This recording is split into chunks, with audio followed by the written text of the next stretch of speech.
Hi friends, मानसापुर जी के channel में आपका बहुत बहुत स्वागत है। आज हम करेंगे जीके के मॉक टेस्ट सीरीज़ 1 जो हमने स्टार्ट की है। अगर आपने चैनल को सब्सक्राइब नहीं किया तो पहले चैनल को सब्सक्राइब कीजिए। बहुत अच्छे लेवल के इसमें मैं मॉक टेस्ट बनाऊंगा। तो ये पहला पार्ट है। चलते हैं पहले क्वेश्चन की ओर। Mahatma Buddha was born in, exam में बहुत पूछता है। डेट्स आपको याद रखनी बहुत मुश्किल होती हैं, लेकिन आपको ध्यान से पढ़ना है। महात्मा बुद्ध का जो जन्म हुआ था वो हुआ था जी 563 BC। इसका ए ऑप्शन है जो सही आंसर है। पूछ सकता है कहाँ हुआ। लुम्बिनी, लुम्बिनी में हुआ। आपको फादर नेम पूछ सकता है। सदोधाना, सदोथाना। ठीक है, आपको मदर नेम पूछ सकता है। महामाया।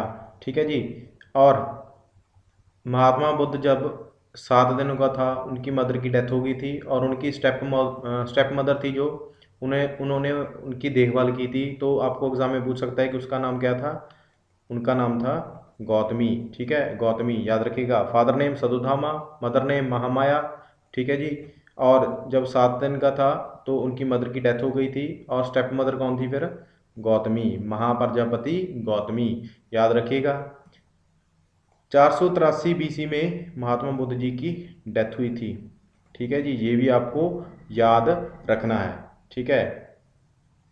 तो और इन्फॉर्मेशन आपको मैं दे सकता हूँ कि डेथ की जो प्रक्रिया है उसको क्या कहा जाता है। एग्जाम में पूछ लेगा। महात्मा बुद्ध जी की जो डेथ हुई थी तो उसे कहा जाता है Mahaparinirvana.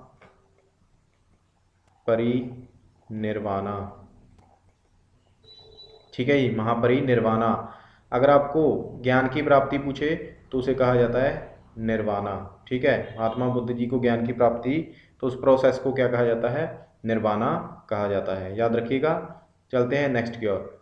Chandragupta Maurya became a Jain and went to. Chandragupta Maurya, पहले बात तो आपको पूछ सकता है कि कौन सा धर्म था जो चंद्रगुप्त मौर्य ने अपना लिया था। तो जैन धर्म अपना लिया था। और वो उस धर्म से प्रभावित होकर कहाँ चले गए थे, तो उन्होंने अपनी लाइफ का जो त्याग कर दिया था। तो वो चंदनगिरी हिल्स में चले गए थे। ठीक है, किसके साथ। भद्रबहू। बहुत पूछता है एग्जाम में भद्रबहू। ठीक है, चंदनगिरी हिल्स कहाँ पे हैं। कर्नाटका में। ठीक है जी, कर्नाटका। वहाँ पे चंद्रगुप्त मौर्य की जो डेथ हुई थी वो स्लो स्टारवेशन के साथ हुई थी। ठीक है, वहाँ पे उन्होंने भूखे रहना स्टार्ट कर दिया था। तो उस प्रोसेस को क्या कहा जाता है। उसे कहा जाता है सलेखना। पूछ सकता है एग्जाम में। ठीक है, सलेखना। याद रखिएगा। चंद्रगुप्त मौर्य के बारे में क्या इंपॉर्टेंट है। मौर्य वंश का संस्थापक कौन है। चंद्रगुप्त मौर्य। वो राजा बना, ठीक है, किसको मारकर। धननंदा को। ठीक है, चंद्रगुप्त मौर्य को राजा बनाने में किसने मदद की थी। कौटिल्य ने। इंपॉर्टेंट इन्फॉर्मेशन है। कटल्या को और क्या कहा जाता है। विष्णुगुप्ता, विष्णुगुप्त। ठीक है जी। कौटिल्य की बुक का नेम क्या है। अर्थशास्त्र। एग्जाम में पूछ लेगा अर्थशास्त्र किसकी किताब है, तो कौटिल्य की है, विष्णुगुप्ता की है। ठीक है, इतनी इन्फॉर्मेशन आपको ध्यान से याद रखनी है। The most famous Indo Greek ruler was Menander had his capital. Indo Greek ruler था मनेंदर, मोस्ट फेमस रूलर था। तो उसकी कैपिटल राजधानी पूछी है तो क्या थी। सी ऑप्शन सही आंसर है, सियालकोट। ठीक है, सकाला भी कहा जाता था। ठीक है, सकाला कहा जाता था तब। ठीक है, पूछ सकता है आपको। आपको इंडो ग्रीक के बारे में थोड़ा सा बता दूं। Post Mauryan, post modern time period है इनका। ठीक है, इंडो ग्रीक्स आए थे, फिर आए थे शाकाज। ठीक है, फिर पार्थियंस, फिर कुशान्स। ठीक है, इंडो ग्रीक के बारे में इंपॉर्टेंट इन्फॉर्मेशन आपने ध्यान से नोट्स तैयार करने हैं आपने। तो मनेंद्र, मनेंद्र को और किस नाम से जाना जाता है। मिलिंडा। ठीक है जी। इन्होंने बुद्ध धर्म को अपना लिया था। ठीक है, तो किसने प्रभावित किया था इनको नागसेन ने, ठीक है। इनकी कन्वर्सेशन हुई थी किसकी, मनेंद्र और नागसेन की, उसको क्या कहते हैं, मिलिंद पानो,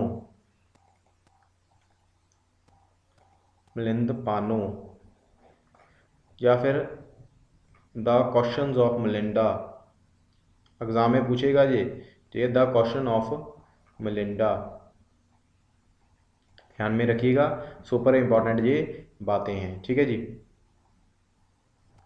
fourth question, which of the following was not written by Harshavardhan, इनमें से ड्रामाज हैं, ठीक है, ये नीचे वाले जो ऑप्शंस हैं ये ड्रामाज हैं, इनमें से जो कौन सा है जो हर्षवर्धन ने नहीं लिखा, ठीक है। तो प्रियदर्शक बिल्कुल हर्षवर्धन ने लिखा है, रत्नावली बिल्कुल हर्षवर्धन ने लिखा है, नागनंदा बिल्कुल हर्षवर्धन ने लिखा है, बट अडबोधना, ठीक है, अडबोधना जो है वो लिखा है जी आपका स्वामी विवेकानंद की, ये बुक्स हैं, ठीक है, राइटिंग्स हैं स्वामी विवेकानंद। तो इसका जो सही आंसर है वो है डी ऑप्शन। ये तीनों जो ड्रामाज हैं ये लिखे हैं हर्षवर्धन ने, ठीक है जी। एक आपको याद रखना है कि हर्षवर्धन था जो इसका टाइम पीरियड था वो था 606 से 647 एडी तक, इम्पॉर्टेंट है। हर्षवर्धन आपको पूछ सकता है कि कौन सी डायनेस्टी से बिलोंग करता था, तो ये करता था जी वर्धना डायनेस्टी से, इम्पॉर्टेंट है, वर्धना डायनेस्टी से बिलोंग करता था। पुष्यभूति डायनेस्टी भी कह देते हैं, ठीक है। हर्षवर्धन की जो कैपिटल थी एग्जाम में पूछ लेगा कौन सी थी, कन्नौज, कन्नौज थी, ठीक है जी। और आपको पूछ सकता है कि हर्षचरिता, हर्षचरिता किसने लिखी थी, तो ये लिखी थी जी भानभट्ट ने, भानभट्ट ने, इम्पॉर्टेंट है भानभट्ट। एग्जाम में पूछ सकता है कि भानभट्ट किसके समय में प्रेजेंट था, तो हर्षवर्धन के समय में प्रेजेंट था। भानभट्ट की एक तो हर्षचरिता थी, एक बुक थी कादम्बरी, सुपर इम्पॉर्टेंट, कादम्बरी किसने लिखी, भानभट्ट ने। हर्षवर्धन के टाइम पीरियड पे एक चाइनीज आया था उसका नाम था ह्यूनत्सैंग, बहुत पूछता एग्जाम में, इसको याद रखने की ट्रिक क्या है, एच पर ह्यून, एच पर हर्षवर्धन, ठीक है। इतनी सारी इंफॉर्मेशन आपको ध्यान से याद करनी है। थर्ड क्वेश्चन पर चलते हैं। Prithviraj Raso, the life story of Prithviraj Chauhan was written by, Prithviraj Raso एक लाइफ स्टोरी है, ठीक है, किसकी, पृथ्वीराज चौहान की। तो एग्जाम में पूछा है कि ये लिखी किसने है, तो ये लिखी है जी चांद बरदई ने, बहुत इंपॉर्टेंट है, चांद बरदई बहुत पूछता है एग्जाम में। पहली बात तो ये कि पृथ्वीराज चौहान की दो बैटल बहुत इंपॉर्टेंट है, कौन कौन सी, first battle of Tarain, first battle of Tarain कब हुई थी, 1191 में। सेकंड बैटल ऑफ तेरान ये भी किससे एसोसिएटेड है, पृथ्वीराज चौहान। और इसमें ऑपोजिशन में कौन था जी, मोहम्मद गौरी, मोहम्मद गौरी। देखिए एक बार रिपीट करता हूँ कि पृथ्वीराज चौहान की दो बैटल्स हुई हैं 1191 और 1192 में, ठीक है। ये दोनों बैटल्स पृथ्वीराज चौहान ने मोहम्मद गौरी से लड़ी हैं, ठीक है। पहली जो लड़ाई थी इसमें मोहम्मद गौरी हार गया था, पृथ्वीराज चौहान ने इसको हरा दिया था। दूसरी बैटल में पृथ्वीराज चौहान की हार हुई थी, ठीक है। तो याद रखिएगा, इंपॉर्टेंट बात है, ठीक है। अगर कालिदास के बारे में हम पढ़ें तो कालिदास था जो किसके समय में मौजूद था, आपका चंद्रगुप्त टू में, गुप्ता वंश में चंद्रगुप्त टू जब किंग बना था उसके समय में ये 9 स्कॉलर्स, उसके समय में 9 स्कॉलर्स होते थे, तो उनमें कालिदास भी एक स्कॉलर था, विद्वान था, ठीक है। कालिदास की बुक्स बहुत इंपॉर्टेंट है, कौन कौन सी, अभिज्ञान, शंकुंतलम, ठीक है, रघुवंशम, इंपॉर्टेंट बुक है, आपको पूछ सकता है। तुलसीदास, तुलसीदास की बुक रामचरितमानस, इंपॉर्टेंट है। रामचरितमानस एग्जाम में पूछ लेगा कि किसकी किताब है, तुलसीदास की है जी, ठीक है, तो इसको याद रखना। 6th क्वेश्चन, द फेमस चार मीनार, सुपर इंपॉर्टेंट है जी। चार मीनार वाज बिल्ट बाय, पहली बात तो ये कि इसका जो सही आंसर है वो है बी ऑप्शन, कुली कुतुब शाह, ठीक है, वी आना था यहाँ पे। कुली कुतुब शाह ने बिल्ट की थी चार मीनार। दूसरा क्वेश्चन आपको एग्जाम में क्या बना सकता है, वो चार मीनार कहाँ पे सिचुएटेड है, तो ये है हैदराबाद में, ठीक है, हैदराबाद में सिचुएटेड है। चार मीनार के अलावा कुली कुतुब शाह ने एक गोलकांडा जो खदान थी, गोलकांडा भी इसने बनाया था जी, ठीक है, याद रखना गोलकांडा, वहाँ पे खदान है जो कोहिनूर का हीरा, ठीक है, एग्जाम में पूछ सकता है कि कौन सी आपकी खदान से प्राप्त हुआ है, तो गोलकांडा गुजरात में है जी, ठीक है, गुजरात में है। तो कुली कुतुब शाह से दोनों एसोसिएटेड हैं, ठीक है। और ए ऑप्शन में लिखा हुआ है आदिल शाह, आदिल शाह के बारे में क्या बात इंपॉर्टेंट है, गोल गुंबज, गोल गुंबज एग्जाम में पूछ लेगा कि किसने बनवाया था, तो आदिल शाह ने बनाया था, ठीक है। गोल गुंबज आपको पूछ सकता है कि कहाँ पर सिचुएटेड है, तो ये बीजापुर, बीजापुर कर्नाटक में, बीजापुर कर्नाटक में सिचुएटेड है, ठीक है जी। तो इसके बारे में आपको इतनी इन्फॉर्मेशन याद रखनी है। Super important question, Daswant and Basawan was famous painter at the time of, के ये दोनों पेंटर हैं, ये किसके टाइम पर मौजूद थे, तो इसका जो सही आंसर है वो है B option, Akbar, Akbar the great भी कहते थे, ठीक है जी। 1542 का अकबर का जन्म है, 1556, ठीक है, 14 साल की उम्र में ये राजा बन गया था, कहाँ पर, कलानौर में, पूछता है एग्जाम में, सुपर इंपॉर्टेंट क्वेश्चन है। 1542 का अकबर का जन्म है, 1556 में उसे राजा बना दिया गया था 14 साल की उम्र में, कहाँ पर, कलानौर, पंजाब में स्थित है जी कलानौर, ठीक है। और बसवान दासवान ये पेंटर थे। एक पेंटर आपको अकबर के टाइम पीरियड में और याद रखना है, कौन, अबुस समाद, सुपर इंपॉर्टेंट, तीन पेंटर आपने याद रखने हैं, बासवान, दासवान और अबुस्मद, पूछे तो अकबर के समय में मौजूद था, ठीक है जी। जहांगीर की बात कर रहा है, जहांगीर के टाइम पीरियड में, ठीक है, एक उस्ताद मंसूर, बहुत इंपॉर्टेंट पेंटर मौजूद था जहांगीर के समय के टाइम, ठीक है जी। जहांगीर ए आदिल, जंजीर ए आदिल, चेन ऑफ जस्टिस कहते हैं जिसे, वो एग्जाम में पूछेगा कि किसकी कोर्ट में लगी हुई थी, तो जहांगीर की कोर्ट में लगी हुई थी। शालीमार गार्डन, शालीमार गार्डन भी जहांगीर ने बनवाया था, ठीक है, याद रखिएगा।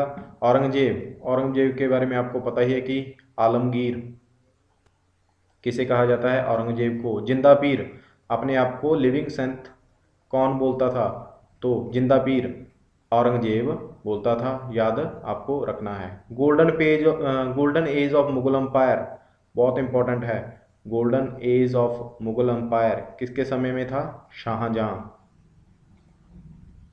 ठीक है, age of Mughal empire Shahjahan के समय में थी। But real founder of Mughal empire अगर आपको पूछे, रियल फाउंडर किसका, मुगल अंपायर का, तो कौन था जी, अकबर था, ठीक है। अकबर के दरबार में 9 स्कॉलर्स थे जी, ठीक है, तो याद रखना है आपको, इंपॉर्टेंट है, ठीक है। माहे यनम एंड कैरिकल बाज ऑक्युपाइड बाय, इसका जो सही आंसर है वो है जी फ्रेंच, इन्होंने ऑक्युपाई किए थे। सुपर इंपॉर्टेंट क्वेश्चन है, ध्यान से पढ़ना है, ठीक है।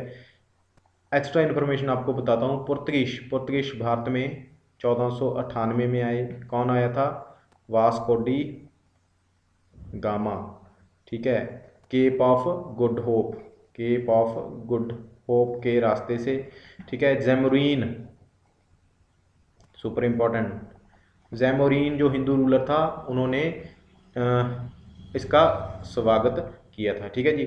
तो डच, इसके बाद कौन आया जी? डच आया 1602 में। ठीक है जी। याद रखना है आपको। इंग्लिश ईस्ट इंडिया कंपनी का भाई 1608 में। कौन आया था पहले? William Hawkins. ठीक है। किसकी कोर्ट में? जहांगीर की कोर्ट में। और इसके बाद कौन आया? थॉमस राय। ठीक है, याद रखिएगा। फ्रेंच सबसे लास्ट में आए 1664 में, 1664 में। ठीक है। फ्रेंच ने ही पुडुचेरी की फाउंडेशन की थी। एग्जाम में पूछ सकता है कि पुडुचेरी किसने फाउंड किया? फ्रेंच ने किया। ठीक है, कब? 1673 में। Super important. और लेटर इसे क्या बनाया जी? अपनी कैपिटल बनाया। ठीक है, याद रखना, सुपर इंपॉर्टेंट बातें हैं, तो ध्यान से आपने मेरे ख्याल से सुन ली होगी। चलते हैं 9th क्वेश्चन पर। Economic history of India book written by, बहुत इंपॉर्टेंट है जी। Economic history of India book है जी। ठीक है, ये रिटन किसने की है, किसने लिखी है? तो ये ए ऑप्शन R.C. दत्त, बहुत पूछी जाती है एग्जाम में। ठीक है। एक दादा भाई नेहरू जी ऑप्शन में मौजूद है कि poverty and un British rule in India, un British rule in India इनकी किताब है। ठीक है। Voice of India, voice of India किताब भी दादा भाई नेहरू जी की है। ठीक है जी। बाल गंगाधर तिलक ने 2 अखबार लिखे थे। ठीक है, कौन कौन से? केसरी, केसरी। ठीक है, कौन सी लैंग्वेज में? केसरी इन मराठा लैंग्वेज में। ठीक है, सुपर इंपॉर्टेंट है, आपको लैंग्वेज भी याद रखनी है और अखबार का नेम भी याद रखना है। ठीक है, नीचे लिखता हूँ मैं। केसरी था कौन सी लैंग्वेज में? इन मराठा। एक था जी मराठा, ये अखबार का नाम है, कौन सी लैंग्वेज में लिखा? इन इंग्लिश में। ठीक है, याद रखना, सुपर इंपॉर्टेंट बातें हैं बाल गंगाधर तिलक से रिलेटेड। 1916 में, 1915-16 में इन्होंने home rule league movement start की थी। ठीक है। इनका साथ दिया था जी एनी बेसेंट ने, जो एक आयरिश लेडी थी। ठीक है, याद रखना। इस जो इन्होंने मूवमेंट चलाई थी, होम रूल लीग मूवमेंट। ठीक है, इसका जो स्लोगन था, इंपॉर्टेंट स्लोगन था जी, क्या? Swaraj is my birthright and I shall have it. ठीक है, एग्जाम में पूछ सकता है कि स्वराज मेरा जन्मसिद्ध अधिकार है और मैं इसको लेकर रहूंगा। किसने कहा था? बाल गंगाधर तिलक ने कहा था। स्वराज, स्वराज जो शब्द दिया था, एग्जाम में पूछ सकता है कि किसने दिया था। Super important. स्वराज जो टर्म दी थी वो किसने दी थी? तो ये दी थी जी दयानंद सरस्वती जी ने। ठीक है, दयानंद सरस्वती जी ने दी थी। और 1906 में स्वराज की डिक्लेरेशन हुई थी। 1906 में स्वराज की डिक्लेरेशन की थी दादा भाई नेहरू जी ने, जो सेशन हुआ था INC का। ठीक है, एग्जाम में पूछ लेगा कि कौन से सेशन में, 1906 वाले सेशन में स्वराज की जो बात रखी थी वो दादा भाई नेहरू जी ने रखी थी। और इन्फॉर्मेशन मैं आगे चलकर दूंगा तो लेक्चर लंबा हो जाएगा। 10th क्वेश्चन पर चलते हैं। Who planned the permanent settlement? Super important. ठीक है, परमानेंट सेटलमेंट क्वेश्चन थोड़ा सा उसने एलेबरेट करके बताया है। ठीक है, डीप पूछा है कि प्लान किसने की थी परमानेंट सेटलमेंट। पहले तो आपको मैं आंसर बता दूं, इसका जो सही आंसर है वो C आंसर है, जॉन शोरे। ठीक है, बट कुछ बच्चे हैं जो वो लॉर्ड कॉर्नवालिस लगा के आ सकते हैं, क्योंकि उनको पता है कि फादर ऑफ परमानेंट सेटलमेंट किसे कहा जाता है? Lord Cornwallis. तो वो लॉर्ड कॉर्नवालिस को ही ऑप्शन में लगा के आएंगे। बट प्लैंड पूछा उसने, प्लैंड किया था जी जॉन शॉरे ने। ठीक है, इसके रिलेटेड क्या था? परमानेंट सेटलमेंट क्या थी कि जो जमींदार थे उनको ज़मीनें दी थी। ठीक है, ब्रिटिशर्स ने। ठीक है, 1/11 पार्ट में जिमींदार को टैक्स दिया जाएगा और जो 10वां हिस्सा होगा वो ब्रिटिशर्स रखेंगे। ठीक है, तो ऐसे ये सेटलमेंट की थी। ठीक है, परमानेंट सेटलमेंट पूछ सकता है कि एग्ज़ाम में सबसे पहले कहाँ पे लगी? तो ये लगी जी बंगाल। सुपर इंपॉर्टेंट बातें हैं जी, बंगाल, बिहार और उड़ीसा। ठीक है, बंगाल, बिहार और उड़ीसा। ठीक है जी, याद रखना है। पूछेगा आपको, वो क्या करेगा, एक रॉन्ग ऑप्शन डाल देगा, ये 3 सही डालकर, ठीक है। तो आपको ध्यान रखना है। चलते हैं, रिपन के बारे में थोड़ा सा आपको बता दूं। Father of local self government किसे कहा जाता है? लॉर्ड रिपन को कहा जाता है। एल्बर्ट बेल कंट्रोवर्सी किसके समय के दौरान हुई? लॉर्ड रिपन के समय के दौरान हुई। मैंने गवर्नर जनरल से रिलेटेड वीडियो बनाया हुआ है, आपको प्लेलिस्ट में जाकर देख सकते हो। Young Bengal movement was started by, super important, ठीक है। तो ये स्टार्ट की थी जी हेनरी लुइस विवियन डेरोजियो, ठीक है, हेनरी लुइस विवियन डेरोजियो, ठीक है।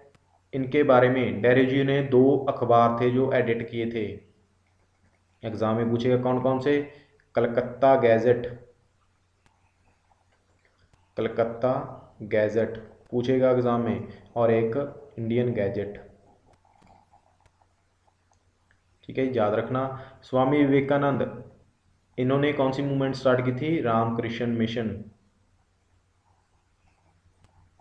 ठीक है जी, रामकृष्ण मिशन।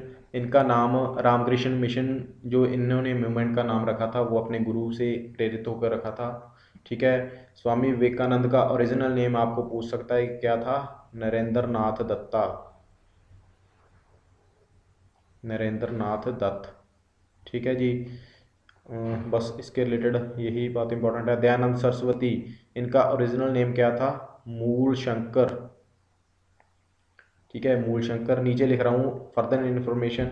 दयानंद सरस्वती के 3 स्लोगन्स है, बहुत इंपॉर्टेंट है। इंडिया रॉक्स एंड एजेस, ठीक है, ये किसका स्लोगन है? एग्जाम में पूछ लेगा, ठीक है, स्वामी दयानंद सरस्वती का। बैक टू वेदास, ये बातें, ये लाइन किसने कही? बैक टू वेदास, ये भी दयानंद सरस्वती जी ने कही, ठीक है जी। India for Indians, India for Indians, ये बात भी किसने कही जी? दयानंद सरस्वती ने। और स्वराज जो टर्म दी, एग्जाम में पूछ लेगा, किसने दी जी? ये दी दयानंद सरस्वती ने, ठीक है जी। चलते हैं 12th question. Philosophy of the East book was written by, ये बुक थी, किसने लिखी थी? सही आंसर क्या है जी? सी, कर्जन ने, कर्जन की बुक है जी ये, फिलॉसफी ऑफ द ईस्ट, ठीक है। बुक वाला जो एक प्रॉपर वीडियो आएगा, आपको ध्यान से उसको करना है, ठीक है। कर्जन की ये बुक थी। बाल गंगाधर तिलक का आपको मैं बता चुका हूँ, केसरी एंड मराठा, ठीक है जी। रविंद्रनाथ टैगोर, गीतांजलि, ठीक है। लेटर्स फ्रॉम रशिया, ये भी आप क्या है, किसकी बुक है? रविंद्रनाथ टैगोर की। गोरा, ठीक है, 3 आपको याद रखनी है। गीतांजलि, लेटर्स फ्रॉम रशिया, गोरा, ये रविंद्रनाथ टैगोर की किताबें हैं, ठीक है। गीतांजलि के लिए, ठीक है, रविंद्रनाथ टैगोर को 1913 में नोबेल प्राइज़ मिला था लिटरेचर में। एग्जाम में पूछेगा कि इंडिया में सबसे पहले नोबेल प्राइज़ किसको मिला? रविंद्रनाथ टैगोर को। कब? 1913 में। किसके लिए? गीतांजलि के लिए, ठीक है जी। At the time of Surat split president of INC was, Surat split हुई पहली बात तो ये 1907 में, तो उस समय इंडियन नेशनल कांग्रेस का जो प्रेसिडेंट था कौन था? तो वो था जी रास बिहारी घोष, रास बिहारी घोष, ठीक है जी, याद रखिएगा। मदन मोहन मालवीय ऑप्शन में आपको दिख रहा है, ये थे जी आपके 1909 में प्रेसिडेंट, किसके? आईएनसी के। जब मॉर्लेमेंटो रिफॉर्म आया, एग्जाम में पूछ सकता है, तो आईएनसी का प्रेसिडेंट कौन था? मदन मोहन मालवीय, ठीक है। Maulana Abul Kalam Azad, first education minister of India, exam में पूछे तो मौलाना अबुल कलाम आज़ाद थे, ठीक है जी। 1940 में ये क्या थे? आईएनसी के प्रेसिडेंट थे, ठीक है जी, 1940 में। और इनकी बुक का नाम है जी इंडिया विंस फ्रीडम, बहुत पूछता है एग्जाम में, इंडिया विंस फ्रीडम। थोड़ी सी राइटिंग आप ध्यान से कर लेना। इंडिया विंस फ्रीडम आपको पूछ लेगा कि किसकी बुक है? मौलाना अबुल कलाम आज़ाद की। जवाहरलाल नेहरू भारत के पहले प्राइम मिनिस्टर, ठीक है, कौन थे? Jawaharlal Nehru. Discovery of India book exam में पूछ लेगा किसकी है? जवाहरलाल नेहरू की, ठीक है। आपकी कमेटी जब अपना संविधान बना तो कमेटीज बनी थी, तो एक फाइनेंस कमेटी बनी थी, उसके भी प्रेसिडेंट कौन थे? जवाहरलाल नेहरू जी थे। इतनी इन्फॉर्मेशन आपको ध्यान से पढ़नी है। विच movement is also called Wardha proposal और लीडरलेस रिवोल्ट? तो कौन सी मूवमेंट को वर्धा प्रपोजल से भी जाना जाता है और लीडरलेस रिवोल्ट से भी जाना जाता है? तो ये है जी आपकी क्विट इंडिया मूवमेंट, क्योंकि जब ये मूवमेंट स्टार्ट हुई थी तो इसका जो स्लोगन था वो क्या था जी? डू और डाई। किसने दिया? महात्मा गांधी ने। तो सभी जो अ, हमारे फाइटर्स थे इस टाइम, ठीक है, सभी को ब्रिटिशर्स ने अरेस्ट कर लिया था, तो इसलिए ये मूवमेंट थी वो लीडरलेस रिवोल्ट थी, ठीक है जी। तो याद रखना है क्विट इंडिया मूवमेंट कब चली? 8 अगस्त 1942 में, ठीक है, 8 अगस्त 1942 में। तो कैबिनेट मिशन प्लान आपको याद रखना है, प्लान आएगा यहाँ पे 16 मई 1946 में इंडिया में आया। क्यों आया? क्योंकि इसने कॉन्स्टिट्यूएंट असेंबली तैयार करनी थी, ठीक है, और इसने कॉन्स्टिट्यूएंट असेंबली कब बनी? दिसंबर 1946 में बनी, ठीक है जी। कॉन्स्टिट्यूएंट असेंबली के टोटल कितने मेंबर थे? 399 मेंबर थे। इसमें कॉम्बिनेशन क्या क्या था? 292, 93 और 4, ठीक है, याद रखिएगा, इतनी इन्फॉर्मेशन काफ़ी है। डी नॉन कॉरपोरेशन मूवमेंट, ये चली थी आपकी 1920 में। किसके द्वारा चलाई गई? महात्मा गांधी जी के द्वारा चलाई गई थी, ठीक है। चलते हैं नेक्स्ट क्वेश्चन की और। Super important question, Boston T party is associated with? तो बॉस्टन टी पार्टी क्या था? एक टी टैक्स था, ठीक है, वो किससे संबंधित है? तो इसका जो सही आंसर है वो है अमेरिकन रेवोल्यूशन के साथ ये एसोसिएट करता है, संबंधित है। ऑप्शन में मिल रहा है फ्रेंच रेवोल्यूशन। फ्रेंच रेवोल्यूशन के बारे में आपको क्या याद रखना है? लिबर्टी, इक्वालिटी और फर्टेनिटी, ठीक है, फर्टेनिटी। जो तीन ये वर्ड्स थे ये हमने किससे लिए हैं? फ्रेंच रेवोल्यूशन से लिए हैं, ठीक है, जो आया था आपका 1789 से 1799 तक चला, ठीक है जी, याद रखना है। रशियन रेवोल्यूशन से हमने क्या लिया है? ये 4 वर्ड्स लिए हैं, जस्टिस, सोशल, इकोनॉमिक, पूछेगा जी एग्जाम में, political.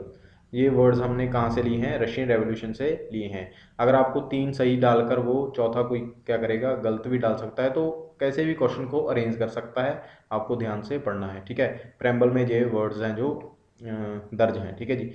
Eight present how many railway zones of railway? बहुत सारे बच्चे क्या हैं जी, इसको रॉन्ग लगा के आएंगे 17, बट नहीं, पहले 17 थे, अभी कितने हो गए हैं? 18 रेलवे जोन हो गए हैं। 18th कौन कौन सा है जी? साउदर्न कोस्टर्न रेलवे जोन, ठीक है, विशाखापट्टनम, ठीक है, विशाखापट्टनम भी कह देते हैं। पहले 17th थे। 17th जो रेलवे जोन था वो कौन था जी? कलकत्ता। पहली रेलवे लाइन, ठीक है, पहली रेलवे लाइन या रेलवे कहाँ से कहाँ चली? Mumbai, Bombay to Thane, sorry, Bombay to Thane, ठीक है जी, 1853 में, ठीक है, याद रखिएगा, बॉम्बे टू ठाणे। अभी हमारी सबसे लॉन्गेस्ट ट्रेन रूट कौन सा है? विवेक एक्सप्रेस, ठीक है। पहले कौन सा था? हिमसागर एक्सप्रेस था। अभी कौन सा है? विवेक एक्सप्रेस। अगर मेरे को अच्छी तरह से याद है, मैं 99% श्योर हूँ, ये है आपका मे बी 4286। चलो इसको रहने दीजिए, 4286 99 सही है मेरा। विवेक एक्सप्रेस ये चलता है ये Dibrugarh to Kanyakumari, Dibrugarh to Kanyakumari. Which planet have maximum satellite? Geography से क्वेश्चन है, कौन से ग्रह में सबसे ज़्यादा उपग्रह हैं, सैटेलाइट्स हैं? तो बहुत सारे बच्चे क्या करेंगे, यूपिटर लगा के आएंगे, लेकिन नहीं, अभी सिचुएशन कुछ और है। सैचुरन के पास मैक्सिमम नंबर ऑफ सैटेलाइट्स हैं, ठीक है। जुपिटर के पास, पहली बात तो आपको क्लियर कर दूं, पहले थे 67 और अभी भी 67 है। सैचुरन में पहले थे 62, लेकिन अभी 20 और नए फाइंड किए हैं वैज्ञानिकों ने, अभी टोटल हो गए हैं सैचुरन के 82, ठीक है। तो सबसे नंबर ऑफ मैक्सिमम सैटेलाइट्स किसके पास हैं, सैचुरन के पास हैं। सैचुरन का एक मेन उपग्रह है टाइटन सैटेलाइट, बहुत इंपॉर्टेंट है टाइटन। यूपिटर के यूरोपा, देखिए ध्यान से, यूरोपा, कैलिस्टो, ठीक है, गैनेमेड, पूछेगा एग्जाम को किसके उपग्रह हैं, तो यूपिटर के हैं, ठीक है जी। सबसे बड़ा प्लेनेट कौन सा है, वो भी आपका यूपिटर है, ठीक है जी। तो याद रखिएगा, बहुत इंपॉर्टेंट बातें हैं। यूरेनस के आपको सैटेलाइट पूछ सकता है, मेरिंडा, एरियल, ठीक है जी। ये दो सैटेलाइट्स किसके हैं, यूरेनस के हैं। नेपच्यून के भी आपको पूछ सकता है, ट्राइटन, ट्राइटन और नेरिड, एग्जाम में पूछेगा किसके हैं, नेपच्यून के हैं जी, ठीक है। 18th question, हेलेज comets reappears after, मतलब क्या है, हेले जो पूछ वाला तारा होता है ना, हेले इसका नाम है, तो कितने समय के बाद दिखाई देता है, तो ये देता है जी आपका 76 साल के बाद, ठीक है। पिछली बार कब दिखा था, 1986 में दिखा था। तो आपको 76 साल ऐड करके क्या होगा, पता लग जाएगा कि आगे कौन से ईयर में ये जाके दिखेगा। तो सुपर इंपॉर्टेंट क्वेश्चन है। विच of the following is longest river of Asia, longest river Asia का कौन सा है, तो बहुत सारे बच्चे क्या करेंगे, गंगा लगा के आएंगे, लेकिन नहीं, तो वो है जी जंगतेज कियांग। एशिया का पूछा है लॉन्गेस्ट रिवर कौन सा है, जंगतेज कियांग, ठीक है। अगर इंडिया की लॉन्गेस्ट रिवर पूछे तो वो कौन सी है, गंगा, ठीक है। गंगा को बांग्लादेश में क्या कहते हैं, पद्मा। जब आपको एग्जाम में पूछ लेगा कि पद्मा किस रिवर को कहा जाता है, गंगा को कहा जाता है। हवांग हो चाइना की एक नदी है जिसे कहा जाता है जी चाइना सारो, चाइना का दुख, ठीक है। जैसे sorrow of Bihar, sorrow of Bengal, पूछता है एग्जाम में। सौरो ऑफ बिहार कौन सी नदी है, कोसी है। सौरो ऑफ बंगाल है जी दामोदर, ठीक है जी। वैसे ही चाइना का सारो कौन सी नदी है, हवांग हो। एग्जाम में एक और क्वेश्चन पूछ लेता है हवांग हो के ऊपर कि येलो रिवर किसे कहा जाता है, तो वो कहा जाता है ये आपका हवांग हो को, ठीक है जी। ब्रह्मपुत्रा, ब्रह्मपुत्रा को तसांगपो, तसांगपो कहा जाता है तिब्बत में, ठीक है, तिब्बत में तसांगपो कहा जाता है। 20th question, which state has maximum number of legislative assemblies seats after Uttar Pradesh, बहुत ज़्यादा अच्छा क्वेश्चन है। पहली बात तो क्या पूछा इसने कि उत्तर प्रदेश के बाद कौन सी स्टेट में maximum number of Vidhan Sabha seats हैं, ठीक है। उत्तर प्रदेश में सभी को पता है 403, लेकिन उसने क्वेश्चन क्या किया, थोड़ा सा घुमा के डाल दिया कि इसके बाद कौन सा स्टेट आता है। तो बहुत सारे बच्चे क्या करेंगे, इसको रॉन्ग लगा के आएंगे। 294 सीट्स हैं, किसके पास हैं, वेस्ट बंगाल। तो इसका जो सही आंसर आएगा वो आएगा वेस्ट बंगाल, ठीक है। यूपी के बाद किसकी बारी है, वेस्ट बंगाल, ठीक है जी, सही आंसर वेस्ट बंगाल। इसके बाद कौन सा आएगा जी, मेरे ख्याल से 288 सीटें हैं महाराष्ट्र के पास, ठीक है जी, महाराष्ट्र के पास। अगर आपको सेशन अच्छा लगा तो प्लीज़ चैनल को शेयर कीजिए, सब्सक्राइब कीजिए। आपका बहुत बहुत धन्यवाद।